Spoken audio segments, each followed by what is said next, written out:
Bonjour à tous et bienvenue sur Mosaïque Cristal. Il ne manque plus que le sapin pour accrocher les boules de Noël de Meisenthal, évidemment. C'est le directeur du CIAV qui nous a fait le plaisir d'en apporter quelques exemplaires. Yann Grinenberger, bonjour. Bonjour. Alors, je sais que c'est la saison la plus dure, la plus chargée. On va en parler justement tout à l'heure. Il y a un autre objet qui est de saison, c'est le calendrier. Il y a certaines corporations qui font même du porte-à-porte pour le vendre.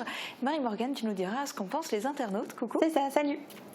Et puis en fin d'émission, on fera un focus sur l'association Loisirs Jeunesse de Rohrbach Beach. On parlera aussi du Grenelle contre les violences faites aux femmes, de caméras de surveillance et du Festival international de films sur le handicap. On est en pleine semaine européenne pour l'emploi des personnes handicapées. Une action se déroule en ce moment à Cora-Sarreguemines. Uranie, bonjour.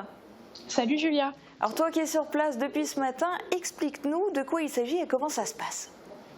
Alors c'est une matinée d'immersion pour un petit groupe de demandeurs d'emploi dans le cadre, tu l'as dit, de la semaine européenne pour l'emploi de personnes handicapées. Alors là actuellement ces personnes, ces 8 femmes sont en plein débrief avec les intervenants, mais ce matin elles ont découvert le métier d'hôtesse de caisse. Elles étaient en binôme avec les salariés de l'enseigne et elles ont pu voir si ce poste convenait à leur état de santé. Alors bien sûr ça permet également de sensibiliser la clientèle à cette situation, mais aussi de les aider à retrouver confiance en elles. Deuxième objectif, le recrutement, parce que l'enseigne va bientôt démarrer une nouvelle session. L'action est organisée en partenariat avec le Pôle emploi et Cap Emploi Pyramide Est. Bien sûr, on a suivi le groupe toute la matinée et on aura les images d'ici quelques instants. D'accord, et merci Uranie, merci aussi à Thibaut qui est avec toi depuis ce matin. C'est effectivement un vaste sujet, donc on y revient dans un instant. On fait d'abord un tour d'horizon de l'actu du jour en bref.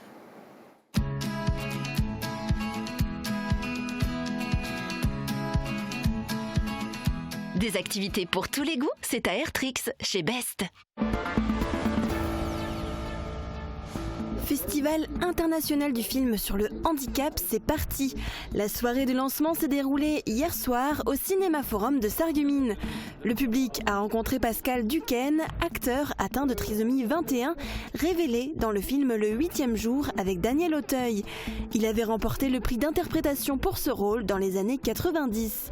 Le film Quando Basta a ensuite été projeté. Le festival, lui, se poursuit jusqu'au 30 novembre. Et si vous faisiez un don de jouets avant les fêtes de Noël, vous pouvez les déposer jusqu'au 4 décembre à l'Interassociation de Sarreguemines au foyer culturel. Une vente au profit des Restos du Cœur sera ensuite organisée le 8 décembre. La mairie d'Ambar organise également une collecte jusqu'au 22 novembre. Les jouets seront reversés aux enfants défavorisés de la commune et des environs. Sarreguemines revêt ses plus beaux habits de Noël. Les illuminations sont installées au centre-ville par la société Terralec. Un manteau blanc recouvre la place de la République avec la désormais incontournable patinoire. Et les rues se transforment en petit village de Noël avec la mise en place des chalets. Tout doit être prêt pour le marché de Noël qui ouvrira ses portes du 30 novembre au 24 décembre.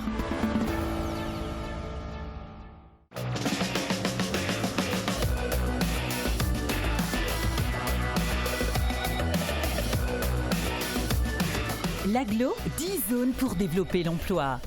Et on jette aussi un œil sur les prévisions de Météo France pour demain. Marie-Morgane va vous détailler la carte.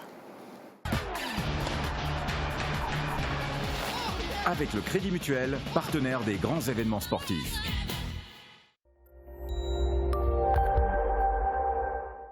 Demain, le ciel restera assez chargé. Le matin, de gros nuages cacheront le soleil. L'après-midi, la couverture nuageuse sera élevée mais encore épaisse. Elle devrait cependant nous laisser profiter de quelques éclaircies dans l'après-midi. Du côté des températures, les maximales seront comprises entre 3 et 6 degrés.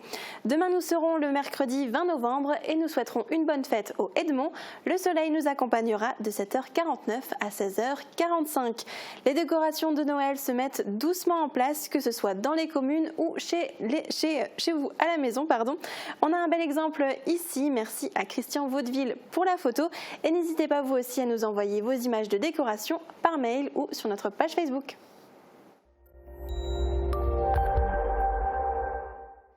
Vous allez maintenant faire la connaissance de 8 femmes. Elles sont à la recherche d'un emploi et sont en situation de handicap. Toute la matinée, elles sont mises en situation avec des hôtesses de caisse de Cora Sarreguemines pour apprendre le métier, observer les postures et les gestes. Uranie Tozic et Thibaut Desmerlet ont suivi plus particulièrement 2 d'entre elles. Voici les images. Allier handicap et travail, ce n'est pas toujours évident. Rosa, 37 ans, en a fait l'expérience. Vendeuse pendant 5 ans, mère au foyer pendant 7, puis ASH, agent de service hospitalier pendant plus de 8 ans. Elle est licenciée pour inaptitude au travail car atteinte de la maladie de Lyme. Sous traitement à l'époque, il était difficile pour elle et son employeur d'envisager une reconversion. Aujourd'hui, la situation a changé. Les symptômes sont maîtrisés et Rosa veut retourner travailler. Le poste d'hôtesse lui semble être une belle opportunité. C'est ça. Bonne journée à vous. Merci. Michel a des problèmes de dos qui sont apparus lorsqu'elle était auxiliaire de vie, métier qu'elle a exercé pendant 18 ans. Travail à l'usine, plongeuse dans un restaurant. Aujourd'hui, elle souhaite également se réorienter.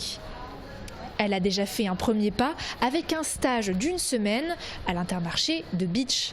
Une expérience qui lui a beaucoup plu. Ça se passe très bien, la clientèle est très aimable, donc ça se passe très bien pour moi. Donc je suis bien assise. Donc tout me convient pour l'instant. Ça peut être un métier difficile, ça dépend des situations, que ce soit physique ou par rapport aux gens à qui on a affaire. Voilà. Et quels sont les conseils que vous pouvez donner? Garder son calme, être souriante et puis voilà, après le reste va tout seul, on va dire ça comme ça. Le siège, je pense, oui, un siège un peu mieux confortable, ça serait un atout. Pour une meilleure expérience et performance au travail, les différents partenaires ont mis en place un poste aménagé. C'est le travail de l'ergonome. Il faut prendre en compte la morphologie de la personne, son état de santé et son environnement de travail avec les critères du poste envisagé. Concernant le poste d'hôtesse de caisse qui est derrière nous, donc nous avons souhaité mettre en place un siège adapté, donc un siège adapté qui se veut dynamique, où la personne peut très bien travailler en position assise, mais également pouvoir travailler en position assis debout et se lever en fonction de ses besoins et de son ressenti et notamment de ses douleurs. Nous avons également mis en place un repose-pied réglable en hauteur qui peut s'adapter à la morphologie de la personne. Une hôtesse de caisse peut très bien être grande, mesurer 1,80 m comme être de petite taille. Donc il faut absolument que le poste de travail soit fonctionnel et soit adaptable à toutes les personnes qui vont y travailler. Bilan de la matinée plutôt positif. Les novices semblent à l'aise avec les clients et les postes de travail, même si certaines auront besoin d'un équipement plus adapté à leur situation. On est maintenant en connexion avec le responsable de caisse de Cora Sarreguemines, Romain Emer. Bonjour. Bonjour. Dites-nous, combien avez-vous de collègues qui sont en situation de handicap ? Au niveau des caisses, nous avons une personne qui a un problème handicap auditif. Et après, 2 autres personnes qui ont une mobilité réduite un peu. Et alors, de manière générale, comment faites-vous pour les intégrer? Est-ce que vous arrivez à les mettre à des postes valorisants? Est-ce qu'il faut des adaptations? Nous avons, pour la personne qui a un souci auditif, nous avons investi dans un téléphone spécifique pour la personne. Pour les personnes qui ont un peu de difficulté de mobilité réduite, on évite de les prendre pour les postes spécifiques où il faut marcher. Est-ce que, quel que soit le type de handicap, une personne pourrait travailler chez vous? Le poste peut s'adapter à l'handicap, on va dire. Bon, on aura peut-être des difficultés pour avoir une personne en chaise roulante parce que nos caisses ne sont pas un élargissement pour faire passer un fauteuil. Mais autrement, tous les handicaps sont acceptables. Alors aujourd'hui, l'objectif de la journée pour Cora, c'était aussi de faire remplir des dossiers de candidature à ses participantes. Est-ce que vous cherchez réellement en ce moment à recruter des personnes spécifiquement en situation de handicap? C'est une obligation? D'un côté, il y a une obligation légale. Si nous ne respectons pas cette obligation, forcément, il y a des amendes qui tombent. Donc pour éviter les amendes, il vaut mieux recruter des personnes qui ont un handicap, quoi. Il y avait des candidates prometteuses dans ce que vous avez vu ce matin? C'est un groupe très intéressant. Elles sont très très adaptées au poste d'hôtesse de caisse. Elles avaient le sourire, elles étaient accueillantes. Elles-mêmes, elles ont fait un retour d'expérience très intéressant, même qu'elles ont dit que c'était un peu court. Donc ça pourrait être bien parti. Et en tous les cas, merci beaucoup d'avoir témoigné en direct sur Mosaïque Cristal. Et puis je vais en profiter pour donner une information supplémentaire. Demain, un forum Handi-Job intérim est organisé à Forbach au centre des congrès du Burghof de 9h à midi. Et on continue sur le même thème mais version loisir. Rêver d'un monde meilleur où vivre ensemble avec nos différences serait une force, une richesse, un atout. Cela ne peut se concevoir sans porter des regards différents sur le handicap. C'est le but du Festival international du film sur le handicap créé à Lyon en 2016. Mosaïque Cristal était fortement impliqué aux côtés de la ville pour masteriser au format cinéma 31 films que vous pouvez découvrir jusqu'au 30 novembre. Hier avait lieu la soirée de lancement au Cinéma Forum. Francis Hoffman y a assisté. Celui qui jouait le rôle d'un trisomique aux côtés de Daniel Auteuil dans le film Le 8e jour a été accueilli avec enthousiasme au Cinéma Forum de Sarreguemines. Pascal Dequesne était l'invité de marque de la soirée de lancement du Festival international du film sur le handicap. Tous les jeunes trisomiques comme moi, être différents. J'ai fait plein d'activités, soit au théâtre, soit en musique, soit au sport. L'idée de ce festival est née d'une initiative de Ginette Incorvaya, maman de 2 enfants handicapés qui sont devenus très actifs dans le domaine du cinéma. La ville de Sarreguemines, très sensible, s'est fortement impliquée dans la démarche. Parce que tout simplement, ça nous permettait d'unir tous ceux qui, sur Sarreguemines, voulaient participer. Donc une trentaine de partenaires associatifs, sportifs, sociaux, culturels. Les établissements scolaires aussi sont très présents sur cet événement-là. Donc c'est une grande union, une chaîne humaine pour sensibiliser notre population, déjà cinéphile par ailleurs, à la question du handicap. Du 18 au 30 novembre prochain, de nombreux films seront projetés au cinéma ainsi que dans les établissements scolaires et culturels. Pour débuter la série, le film italien Quanto Basta, le synopsis, Arturo, un chef talentueux, mais qui n'a plus de succès et qui a des problèmes d'agressivité, doit faire des travaux d'intérêt général en donnant des cours de cuisine dans un centre pour autistes. Un magnifique film plein d'enseignements. Quand on parle de l'art, quand on parle de la culture, il n'y a pas de handicap. Il n'y a que des artistes talentueux qui fascinent des spectateurs heureux.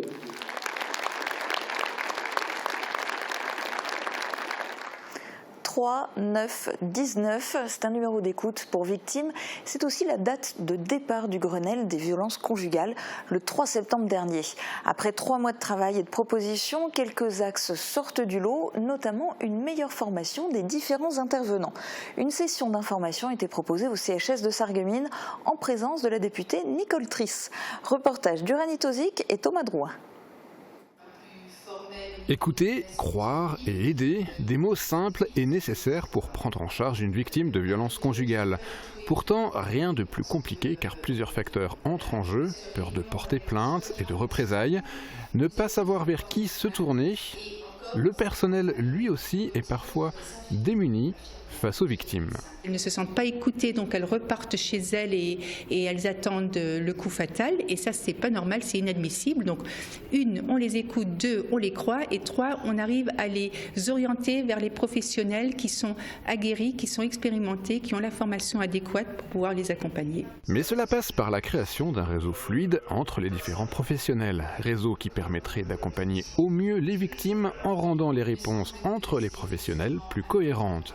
Hébergement en urgence, bracelet anti-rapprochement, téléphone grand danger, ces solutions existent déjà, mais en trop faible nombre, et surtout, elles sont trop peu souvent mises en œuvre. L'écoute et l'implication de la première personne en contact avec la victime est souvent mise en cause, notamment dans les derniers cas médiatisés. Partout, vous avez des professionnels qui sont très bien, qui sont au niveau, qui sont top, hein, je veux dire, quelle que soit la profession. Puis, il y en a d'autres qui décèlent pas. Donc, il faut une formation pour tout le monde. Tout ça passe donc par de la formation, du personnel soignant, des forces de l'ordre, des travailleurs sociaux, des associations. Tous se doivent désormais d'être à l'écoute et travailler ensemble. Mécaniquement, si plus de femmes et d'hommes battus en parlent et sont pris en charge par les différents acteurs de la lutte contre les violences conjugales, le nombre augmentera. Mais ce n'est pas une hausse ou une baisse statistique qui doit motiver les actions mises en place. Qu'il y ait ou pas une augmentation de violence, la violence, elle est là. Et même s'il n'y avait pas d'augmentation de ces cas, il faut quand même qu'on arrête. Il faut absolument qu'on se rende compte de ce problème-là. C'est un fléau. Et c'est vrai que quand même l'homme est le seul animal qui tue sa compagne. Les mentes religieuses et autres veuves noires à dos rouge apprécieront d'être ainsi déjà rayées de la biosphère. Mais au-delà de l'exactitude éthologique, la lutte contre les violences conjugales est au cœur du travail législatif. Le 25 novembre, à l'occasion de la Journée internationale pour l'élimination de la violence à l'égard des femmes, une restitution des propositions du Grenelle sera officialisée et un projet de loi sera proposé. De plus en plus de caméras de surveillance. Les petites communes s'y mettent aussi, et pas seulement pour filmer la vie privée des cigognes. Illustration à Silsheim, où plusieurs caméras ont été installées derrière la mairie. Leur mise en place fait suite à des problèmes de dégradation et de dépôt de déchets sauvages constatés auparavant à cet endroit. L'installation de ces caméras et la signalisation qui va avec devraient être de nature à dissuader la répétition de ces actes de vandalisme. Une info maintenant pour les jeunes, les 11-17 ans et les jeux vidéo, c'est une grande histoire d'amour. Demain après-midi, les ados vont pouvoir s'adonner à leur passion à la médiathèque communautaire de Sarreguemines. Dans le cadre de Moselle Jeunesse, rendez-vous de 13h à 18h30 pour l'Aglo Gaming Arena. Au programme, bien sûr des jeux, mais aussi du blind test et un topo sur les gamers pro, ainsi qu'un goûter multivitaminé. C'est gratuit et sans inscription, donc profitez-en. Dans un instant, on revient sur 20 ans de boule de Noël à Meisenthal avec notre invité. On donnera aussi la parole aux internautes et puis on vous emmènera au cœur de l'association Loisirs Jeunesse de Rohrbach. A tout de suite. Une médiathèque et 13 bibliothèques. Au pays de Beach, la culture, c'est tout un réseau.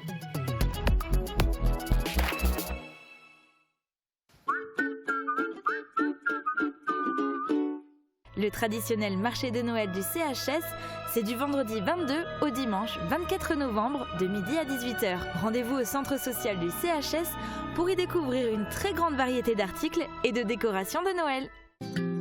Nous sommes à Ingwiller. Chaque matin, 5 équipes de Moder Habitat sillonnent le territoire. Leur spécialité, la couverture, le crépissage et l'isolation. Leurs chantiers fleurissent aux 4 coins de la région. Ce succès grandissant est le fruit d'un travail de qualité et d'un choix de produits de grande fiabilité. Le tout est associé à une prestation de conseils pointus sur les aides et subventions potentielles. Couverture, crépissage et isolation, faites confiance à Moder Habitat. Tout le mois de novembre, AVS Médical vous offre jusqu'à 20% de remise sur les matelas confort. Des matelas en mousse à mémoire de forme et équipés d'une housse en bambou qui régule la température du corps. Plusieurs modèles sont disponibles à partir de 379 € seulement. La livraison est offerte. Demandez conseil en magasin. Nos conseillers peuvent aussi se déplacer chez vous. AVS Santé, notre métier, vous accompagner. Ne cherchez plus, le roi des vins est à Stirin-Wendel. Plus de 2000 références de vin, une large gamme d'épiceries fines et des idées cadeaux pour chaque occasion. Le roi des vins, c'est du choix, des prix et des conseils. Le roi des vins à Stirin-Wendel, où choisir devient un plaisir.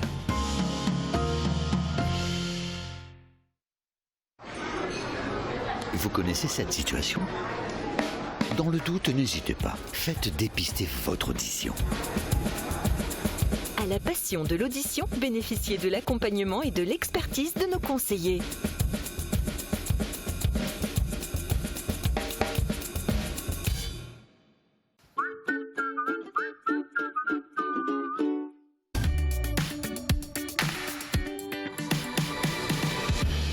Problème d'humidité ? Quelle ventilation ?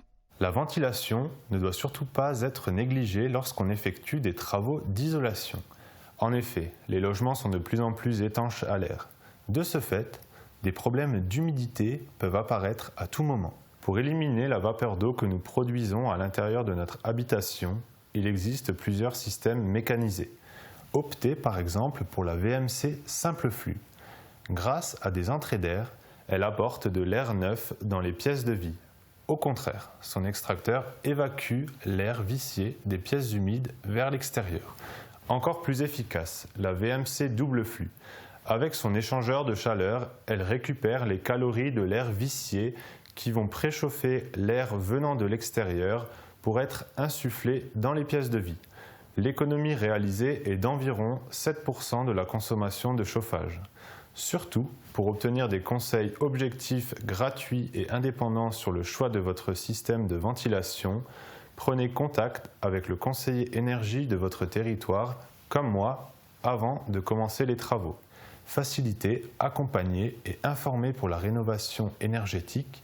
Rencontrez le conseiller le plus proche de chez vous en consultant le site fer.fr. À bientôt pour de nouvelles infos énergie.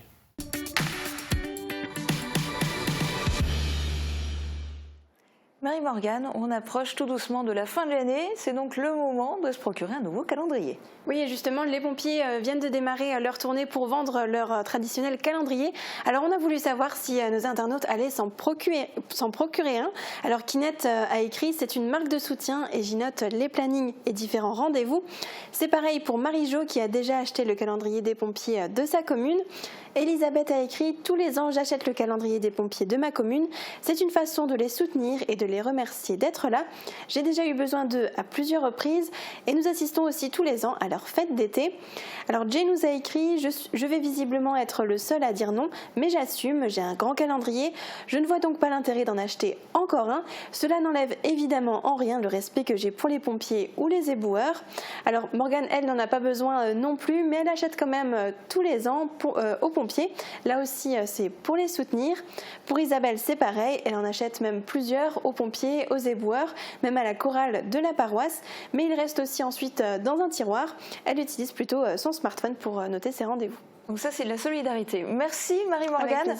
Ceci dit, en cette saison et dans la région, l'objet culte, c'est évidemment la boule de Noël de Meisenthal. C'est une aventure qui fête ses 20 ans. Ça a commencé en 1999. Alors ça a commencé avec la boule traditionnelle et la boule sablée. On a même retrouvé les images de l'époque. Yann Grinenberger, à l'époque, c'était un peu un pari, un défi fou. Ouais, on nous traitait de doux rêveurs de fond de vallée. C'est vrai que l'objectif initial en 98, l'année d'avant le lancement de cette ligne éditoriale, c'était simplement de conserver ce savoir-faire. On a travaillé avec une petite sentinelle de vétérans verriers, des anciens de Götzenbrück qui nous avaient transmis cette tradition technique. Et puis nous, on avait juste envie, modestement, d'en assurer la continuité. Donc on a gardé ce savoir-faire, on l'a maintenu et on nous a demandé d'en produire quelques-unes pour un premier après-midi de dimanche de vente et on en a vendu une 50aine en 1999 et depuis vous connaissez l'aventure incroyable de ce conte de fées, voilà 20 ans, 20 printemps aujourd'hui. Est-ce que vous vous attendiez à un tel engouement? Parce que par exemple l'an dernier avec Arty, vous avez battu tous les records. Je pense que personne ne se doutait un instant, à l'aube des années 2000, que les boules de Noël de Meisenthal puissent vivre un tel engouement. Mais il y a plein de paramètres qui font en sorte que cette ligne éditoriale a le succès qu'elle a. La première chose, c'est qu'on est respectueux du savoir-faire. On n'est pas issu du marché de masse qui customise la tradition et qui crée du trucage en faisant des opérations de type façon grand-mère, etc. Véritablement, on a travaillé avec les anciens et nos verriers actuels sont héritiers de ces savoir-faire. Et l'autre chose très importante, les vieux pommiers ne donnent pas de vieilles pommes, si tant est qu'on lui permette de s'intégrer dans notre époque. Ceci est dit, c'est que nous avons travaillé donc avec des designers, des artistes, des créateurs qui questionnent la tradition pour ne pas qu'elle s'englue dans cette nostalgie qui souvent est associée malheureusement à l'artisanat. Parce que justement, l'évolution de ce défi, ça a été d'avoir chaque année un nouveau modèle, une création justement faite par des designers venus parfois de très loin, parfois de plus près, puisque Arty c'était quelqu'un d'ici. Ça veut dire un renouvellement constant, ça veut dire aussi du suspense qui est entretenu jusqu'à une grande soirée de dévoilement, une sorte de cérémonie officielle. C'est un vrai événement, c'est vraiment du marketing. Est-ce que c'est tout ce mélange qui fait la clé de la réussite de la boule de Noël de Meisenthal? Je pense que ça fait partie effectivement de cette recette magique. Effectivement, vous me le disiez, se renouveler chaque année, c'est pas simple. L'exercice du doute, on l'applique tous les jours au quotidien à partir du mois de janvier. On sait qu'à partir du mois de janvier, on a quelques mois difficiles où on convoque des designers, on travaille avec eux, on essaye de faire émerger une nouvelle idée à laquelle on va s'attacher pour en créer un périmètre, une boule de Noël, des outils, une production. Et forcément, toute cette attente, de cette attente naît un suspense. Alors c'est vrai que moi, à partir du mois de septembre, je ne peux plus être au bord d'un terrain de sport, dans une salle d'attente d'un docteur ou au supermarché sans qu'on essaye de me tirer les verres du nez, un petit questionnaire, on essaye de me soutirer des infos à moi et mes collègues. Mais on prend un malin plaisir à évidemment rien dire et ce suspense participe de l'engouement pour la nouvelle boule de Noël, en effet. Mais bien sûr, parce que ça crée, ça donne une mesure, enfin une ampleur supplémentaire à cet événement de présentation de la boule. Alors, vous, en 20 ans de création, quel est votre modèle préféré ? Ah, la question est pareille. En plus de la dernière, bien sûr, puisque c'est forcément toujours la dernière la meilleure, n'est-ce pas ? Forcément. Alors, c'est pas évident parce que pour chaque boule, moi, j'ai tissé des liens avec leurs créateurs, avec les verriers qui les ont mis au point, etc. Donc, j'ai beaucoup d'affection pour chacune des boules. Non, je rigole. Ça, c'est pas une boule de Noël. Moi, j'ai une affection particulière pour Silex. Donc ça a été créé par le studio Monsieur, deux jeunes designers qui se sont attachés à reproduire le silex d'origine. Pour moi, il est symbolique parce que c'est le premier outil que l'être humain a fabriqué. C'est le premier outil qui a prolongé la capacité de la main à produire des choses, à se nourrir, etc. Et je pense que c'est un peu la genèse même de l'artisanat, du premier outil. Et convoqué par le verre, le silex en verre est magnifique. Et moi, je l'aime pour ça, même si j'ai beaucoup d'affection pour beaucoup de modèles, évidemment. Bien sûr. Alors, pour vous, c'est silex. Pour moi, je dirais c'est Vroom. Je garde une affection particulière pour Vroom. Après, les goûts et les couleurs, n'est-ce pas ? Il y en a un qui a choisi de ne pas faire de différenciation, c'est Philippe Louguet. Il a sorti un livre qui vient là de paraître cette année et qui retrace toute l'aventure, toutes les boules de Noël de Meisenthal et où on les a finalement dans l'ordre chronologique. Donc du coup, il n'y a pas de jaloux. C'était important pour vous qu'il y ait comme ça un tel ouvrage qui paraisse à l'occasion de cet anniversaire ? Vous savez, avoir 20 ans, ça nous a tous marqués. D'autant plus qu'ils sont derrière nous, nos 20 ans. Nous, on trouve que c'est important de produire de ce que j'appellerais, moi, du patrimoine à retardement. Cette belle histoire des boules de Noël, on la raconte chaque année. Notre public fidèle nous a permis aussi de monter en épingle cette belle aventure. Pour nous, il est important de dire les choses et de célébrer ces 20 ans. On a travaillé avec donc, Philippe Louguet, qui est urbaniste, architecte, qui a écrit une grosse partie de ce texte, qui prend de la hauteur et qui analyse le CIAV d'une manière assez incroyable. Il parle d'une usine de poche.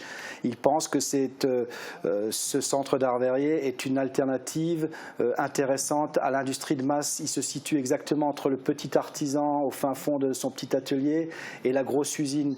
Il pense aussi que c'est un lieu qui est peut-être préfiguratif de ce que pourraient être les systèmes productifs futurs, avec surtout au centre du dispositif le fait que les verriers et les designers travaillent ensemble. Ce n'est pas juste un dessin qui nous est envoyé avec une imprimante 3D, il y a vraiment beaucoup de choses qui se font dans le rapport humain. Et une chose importante aussi, de coutume, les designers, on les associe plutôt à des stylistes. Voilà, je fais un dessin, je n'ai plus rien à faire. Néanmoins, le design, c'est beaucoup plus compliqué que ça. À un designer, on ne lui demande pas de construire un pont, on lui demande comment on fait pour traverser la rivière. Et donc les designers, lorsqu'ils sont chez nous, ils sont en immersion totale. Quand ils sont chez nous, ils travaillent avec les verriers, avec le service communication, ils travaillent sur le packaging. Vous le voyez aussi, ils sont même eux-mêmes acteurs du film de promotion. Dans l'industrie, en général, tout ça est séquencé et un designer ne découvre sa production que lorsqu'elle est mise en marché. Et il est important pour nous d'accompagner ces jeunes designers dans cette méthode de travail. Ça leur fait aussi beaucoup d'expériences positives puisqu'on choisit en général des jeunes designers qui sont en phase de professionnalisation pour leur amener de la visibilité et du travail. C'est sûr que c'est un super coup de pouce. Alors cette méthode de travail, cette année, ça a donné naissance à Lab, dont vous avez apporté d'ailleurs des exemplaires. Mais Lab, c'est un peu un modèle particulier. Alors, bien sûr, ils sont tous particuliers, mais les circonstances de sa conception, de sa création sont particulières parce que tout le site verrier est un énorme chantier. Du coup, comment vous avez fait pour travailler comme ça tous ensemble en restant à l'abri des regards malgré tout le monde qui circulait à cause du chantier ? Ça a été un challenge hors du commun, hors norme. évidemment que nous, on a tenté au maximum de nous cacher, de travailler la nuit, de mettre des cartons sur les fenêtres, parce que forcément, hein, notre nouvel atelier a été inauguré à toute fin octobre. Beaucoup de corps de métier qui étaient encore en action, mettre le gaz sous pression, l'air comprimé, l'air liquide, programmer les fours, c'est comme le rodage d'une voiture, quoi. On ne se met pas au volant et on attaque.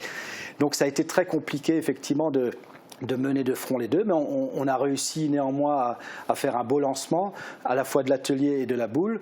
On a effectivement fait un stock de démarrage qui est sensiblement celui d'Arty. Je ne sais pas comment on a fait, mais on avait 3 équipes, on a mis les bouchées doubles, tout le monde est sur le tarmac depuis 4 semaines maintenant. Voilà, on va tout faire pour produire au mieux et pour essayer de contenter le maximum de notre public. Oui, parce qu'on n'est pas du tout dans le cadre d'une production industrielle et à outrance. Du coup, il y a parfois un peu le revers de la médaille, c'est qu'on vous reproche parfois d'être en rupture de stock. Ça a été le cas l'année dernière encore. Est-ce que maintenant, avec l'agrandissement du site, avec les nouveaux fours, est-ce que ça va vous permettre du coup de réussir à produire plus? Est-ce que la main-d'œuvre aussi est suffisante? Parce qu'il faut trouver de la main-d'œuvre et la former. Alors, le paradoxe, c'est effectivement qu'on a une clientèle, un public de plus en plus addict, fanatique. Peut-être même qu'un jour, il faudra construire une petite clinique pour soigner ces addictions. Non, je rigole. En tout cas, les gens sont fidèles et la difficulté, comme vous le disiez, c'est qu'à un moment donné, souvent, on attend de cette production une réponse industrielle, alors que, modestement, ce sont une quinzaine de verriers qui, minute après minute, heure après heure, souffle chacun son tour sa boule de Noël.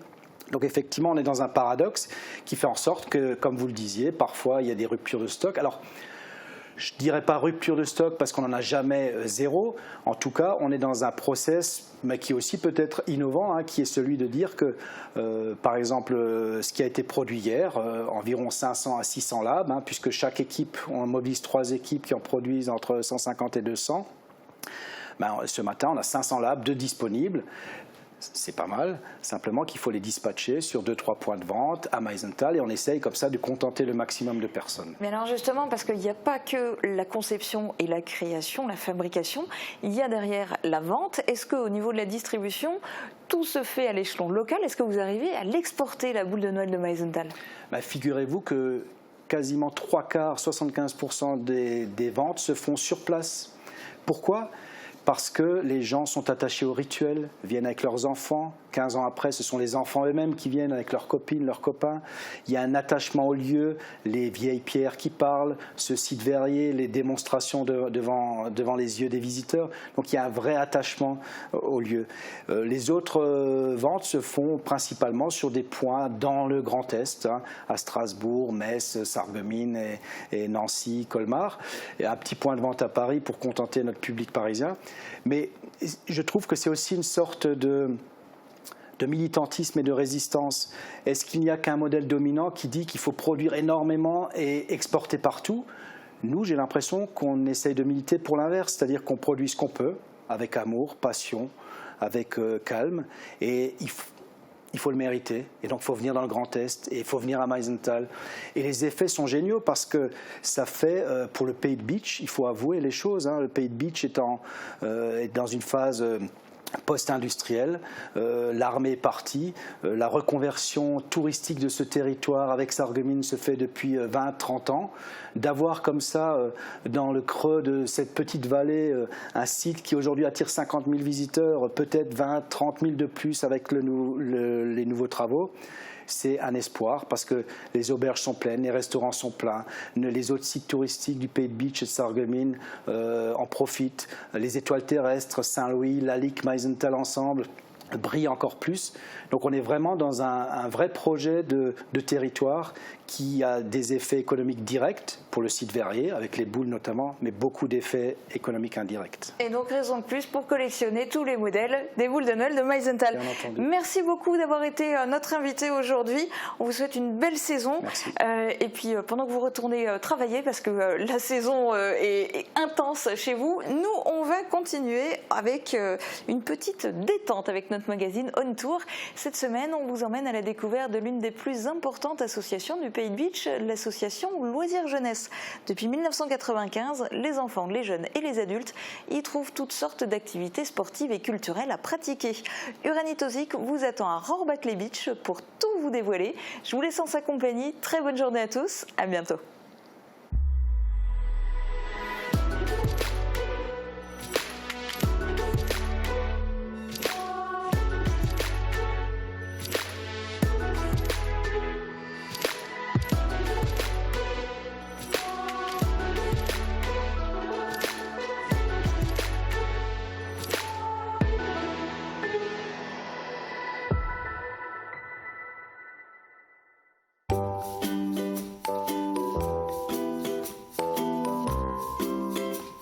Bonjour à tous, aujourd'hui on vous fait découvrir la plus grosse structure associative du Pays de Beach, l'association Loisirs Jeunesse située à Rohrbach Beach. Elle ne compte pas moins de 750 inscrits. On vous propose une présentation un peu plus détaillée, c'est parti. Des loisirs pour la jeunesse, voilà la base de la vocation de l'association Loisirs Jeunesse. La structure est née en 1995. Dès le départ, elle a pris en charge l'organisation des accueils pendant les vacances. Parallèlement, plusieurs activités ont été proposées. Environ 750 adhérents participent aux multiples activités de l'association. La plus fréquentée est la natation avec 200 licenciés à elle toute seule. Démarré en 2007, son succès ne faiblit pas et le club commence même à se faire une place en compétition. Tous les cours sont complets d'une année sur l'autre. Avec le temps, Loisirs Jeunesse a évolué et ne s'adresse plus uniquement à la jeunesse. Les adultes ne sont pas en reste avec les sports collectifs, les arts plastiques, la natation ou la marche nordique pour ne citer que. La baby gym, qui rencontre toujours un gros succès aujourd'hui, fait partie des plus anciennes disciplines proposées par l'association. Tout comme la danse, celle-ci s'adresse à plusieurs groupes d'âge. Ici, les danseuses ont 8 ou 9 ans.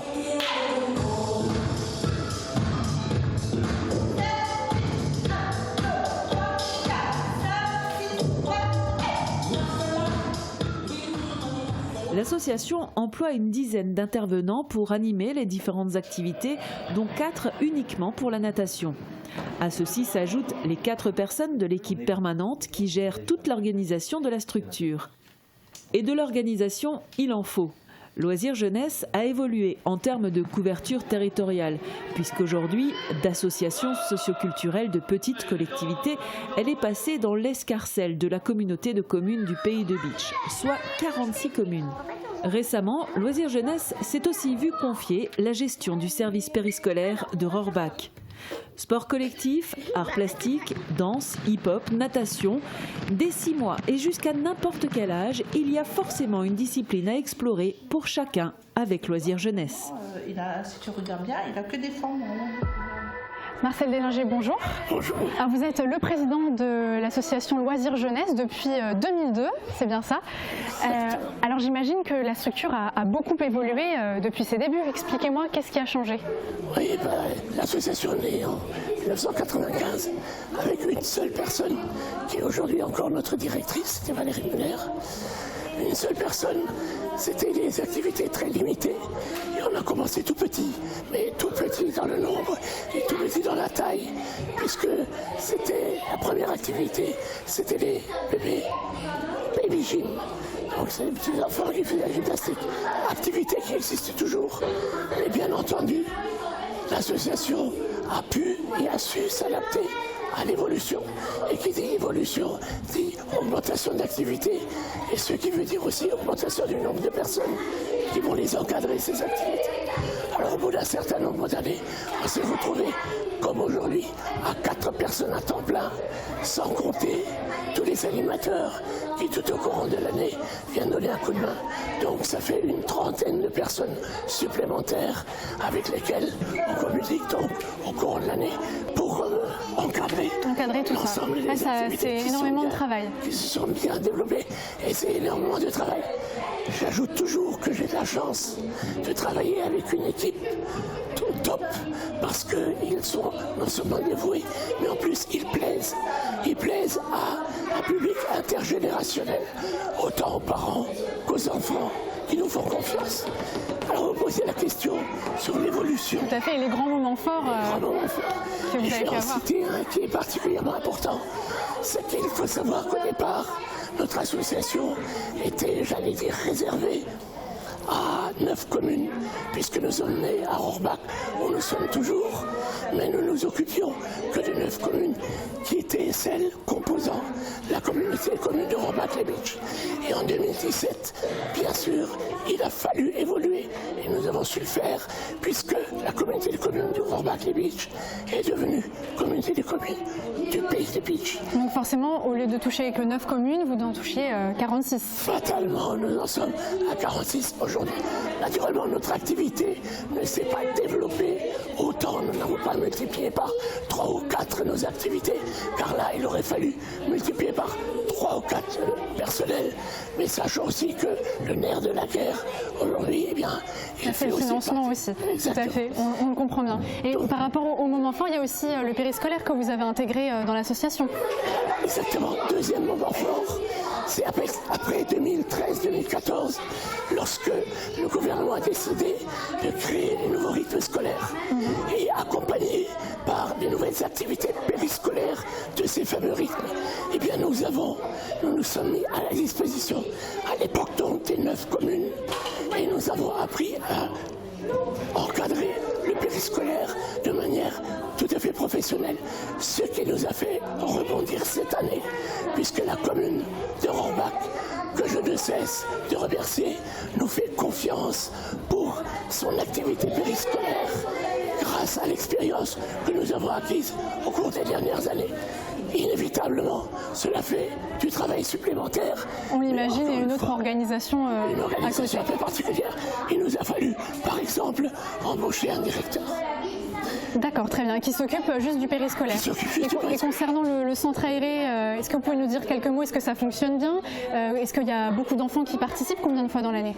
Alors, le centre aéré fonctionne, je vais dire, à toutes les vacances scolaires, sauf à celle de Noël, en été, comme au printemps, comme en automne.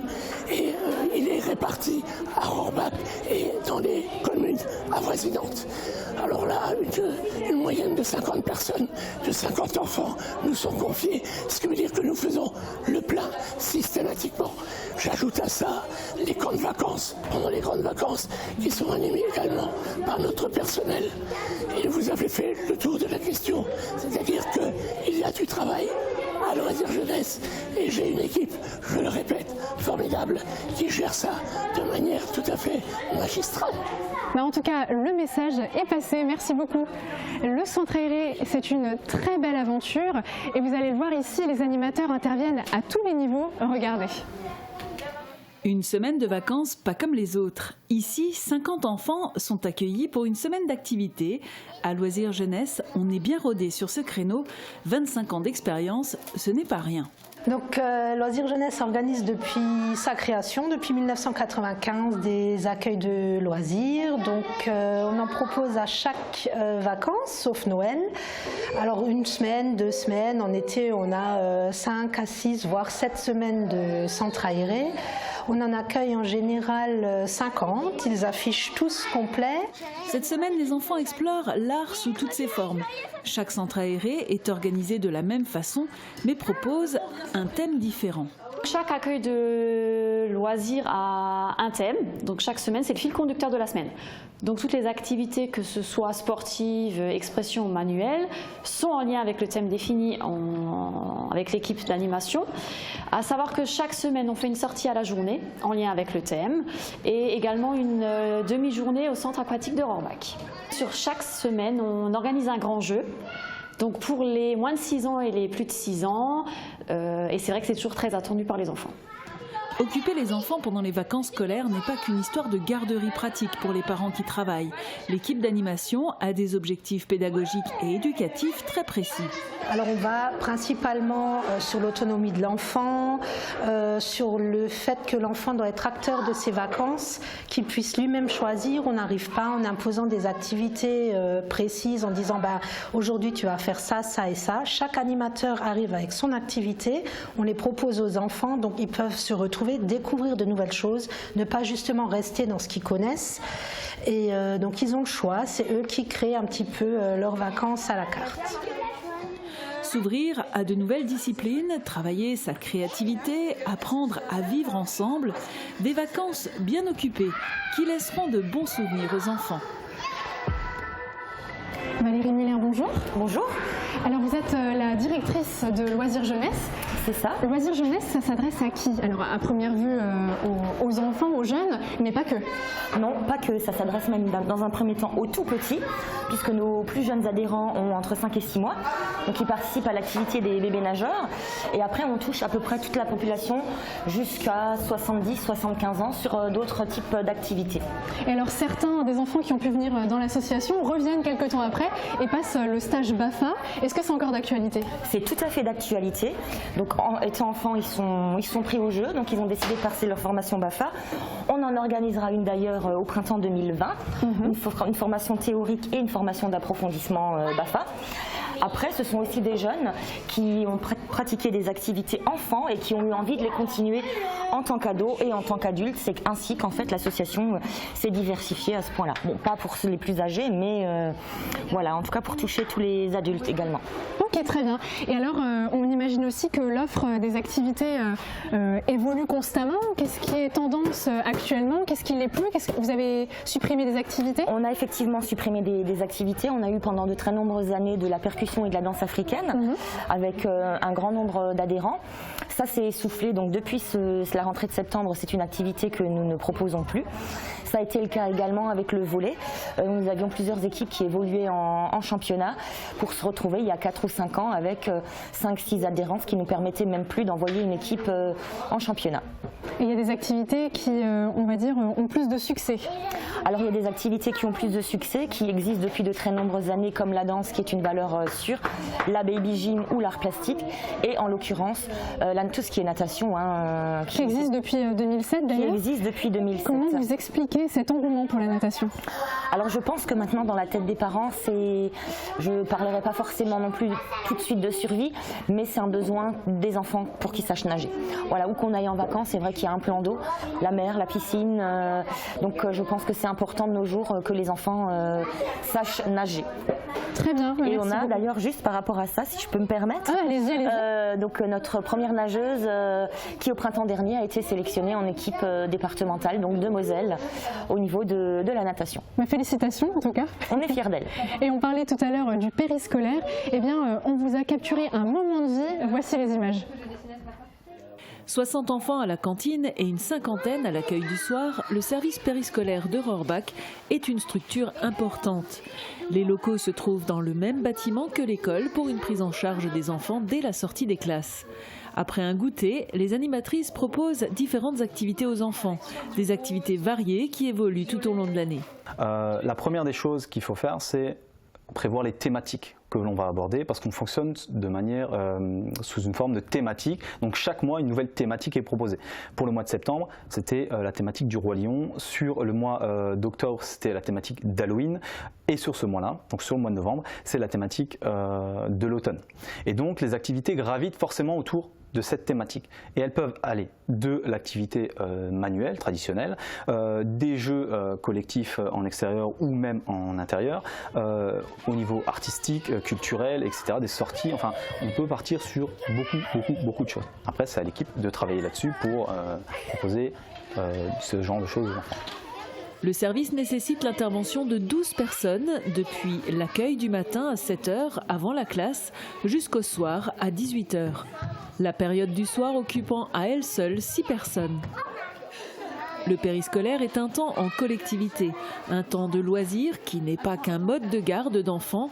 Il profite aussi à l'enfant en lui transmettant des valeurs fondamentales pour le bien vivre ensemble. Nous, on s'attaque à des vertus qui se perdent petit à petit dans notre société, qui favorisent l'individualisme, enfin voilà, l'image de soi, l'image que l'on représente, que l'on peut dégager. Et nous, ce que l'on souhaite, c'est vraiment tout le contraire. On va travailler sur sur la tolérance, sur l'acceptation de l'idée des autres, sur l'acceptation de la tenue vestimentaire, de la couleur de peau, enfin sur toutes les notions de partage. Voilà, on souhaite qu'ils partagent les choses tous ensemble, que ce soit à travers les temps d'accueil du matin, que ce soit à travers des temps d'accueil de midi ou alors les temps d'accueil du soir. Pour la plupart des enfants, ce temps d'activité se termine à 17 h. Demain soir, une autre activité de découverte et de création les attend, de quoi alimenter de beaux rêves. J'espère qu'on a suscité votre intérêt pour cette structure qui propose une quinzaine d'activités. Alors bien sûr, si vous voulez d'autres renseignements, eh bien, n'hésitez pas à les contacter par téléphone, par mail ou bien à vous rendre sur leur site internet. Et puis moi je vous dis à très bientôt pour un nouveau numéro Anto. Je peux jouer avec vous? Oui. Ah super, alors vous m'expliquez comment ça se passe? Il faut trouver les bons symboles, c'est ça? Alors, non, si tu vois quelque chose...